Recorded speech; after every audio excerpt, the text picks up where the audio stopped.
Alam mo ba kung ano yung sikreto ng mga taong masasaya?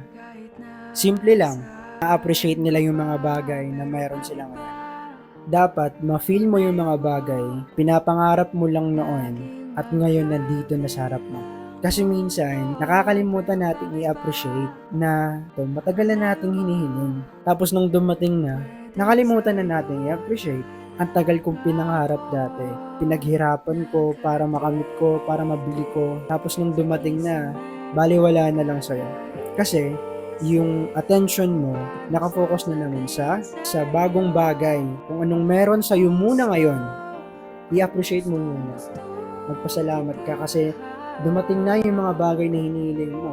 Hindi pa mo siya ganun kalaki, pero nagsisimula na yung blessings para ma-attract mo siya ulit. Kailangan mo siyang i-appreciate. Simula ngayon, lahat ng mga maliliit na bagay na darating sa buhay mo, kaibigan, learnings, i-appreciate mo. At yan ang mag-a-attract para sa panibagong blessings. To be honest, simula nung sinubukan kong i-appreciate yung maliliit na bagay na dumarating sa buhay ko, kinikilig ako araw-araw. Mas lalo akong namomotivate na magsipag, ipagpatuloy yung self-development journey ko.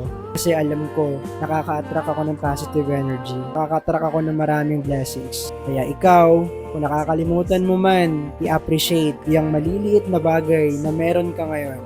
I-appreciate mo. Magpasalamat ka. Kasi tandaan mo, pinapangarap mo lang yan dati. Hinihiling mo lang yan dati. Pinaghirapan mo yan dati para makamit. So, yun lang. Have a great day.